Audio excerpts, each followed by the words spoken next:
was watching my lizard rubbing his butt on my frog tray the other day, and I just naturally started thinking about staying. And how I just love to hog tie that little mutant Texan up like some sort of bondage pinata. And naturally that led me to contemplating the nature of ligature marks.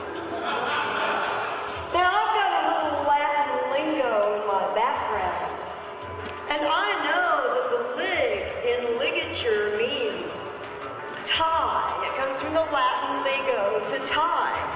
And then it came to me like the atomic bitch slap at the end of the stark fist. Religion means to be tied again. Now how much more fucking blatant could they make it? You have a place in their world as God's bottom. Now who wants only that for a choice?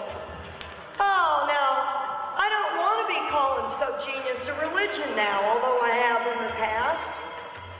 Oh, but realizing this factoid, with an accent on the toid, I really would rather start referring to it as a faith instead. Because that's for fucking sure what we've got here, a big-ass faith with a big fucking pipe in their fucking mouth.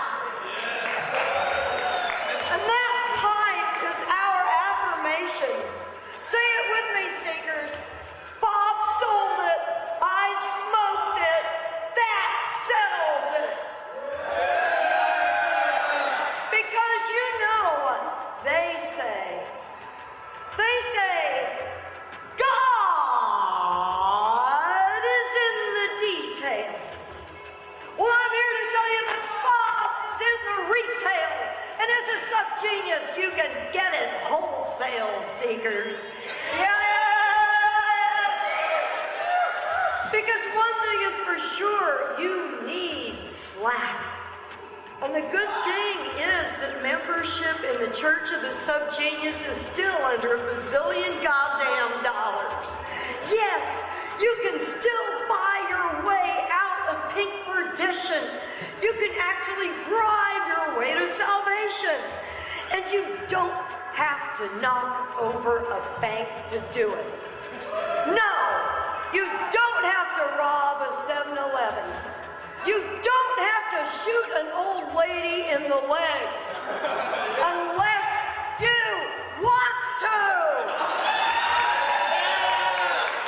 That's the beauty of this goddamn church. It's like what Stang said about eating the goddamn hamburger. You want to eat the hell out of it. Well, that's fucking right, but it's not just about the burgers. Because if you look beneath the surface and take this aphorism to its logical subgenial conclusion, seekers, if we live as subgeniuses, should we not be living the hell out of it? Shouldn't every action be an action that is going to gain us that slack that we need? Why the fuck do we work at our own cross purposes and tear ourselves apart just for the fun of the con? Because seekers, I gotta admit, I let the conspiracy keep me down. Oh, it was in so many comforting forms. And even in the depths of my misery, I thought I was happy. But it was all false slack. It's so deceptively comforting. And for years, I kind of stopped being Reverend Susie the Floozy almost. I found myself turning back into plain old Susan Barrows. And let me tell you, seekers, she sucks. It's easy being a visual speed bump, but try walking a mile in my ooze. Because I was sucking 9 tits so hard, I was starting to get them lines around my lips. Oh, but when I finally got shaken out of that hell loop and found the pieces of my shattered self, this time I didn't cry over the burning spilt milk of my existence. This time I set about putting myself back together. I became my own Frankenstein.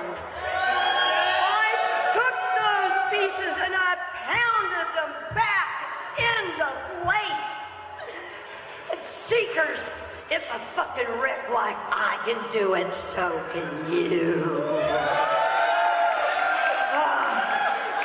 Because let me tell you, every Yetican out there, every seed of Dobbs is worth saving.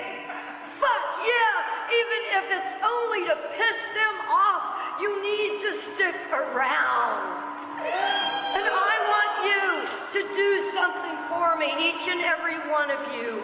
I want you to believe in the natural superiority of your subgenius soul. I want you to screw your overman's courage to the sticking place and look the conspiracy in its jaundiced, bloodshot eyes and say, "Fight my crank, motherfuckers! How dare you manipulate me with your shitty fifth-rate mind control?" Because seekers, their methods are so tired and transparent that it is beneath you as a child of Dobbs to be even marginally affected by their works, by their bullshit. Because by the ancient science of break thinking, the mighty mental armor of Bob can shield you from their psychic attacks. And I want you to use it. Yes, blind yourself to the works of the con with the all-unseen stupidity of Dobbs. Deafen your ears with the insipitude of the full-blood Yeti. Cripple your legs with that Dobbstown polio frop that's going around.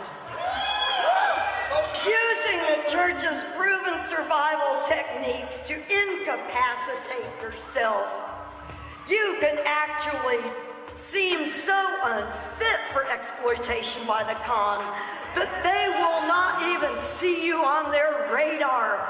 You can get away scot-free, and you can have a safe and slack-filled passage through this abysmal pink life. And that's all I'm saying. I can't say no more except praise Bob! Yeah! Somebody help me.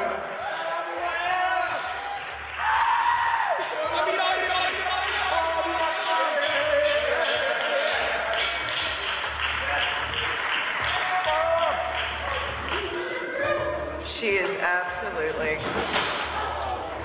and utterly amazing.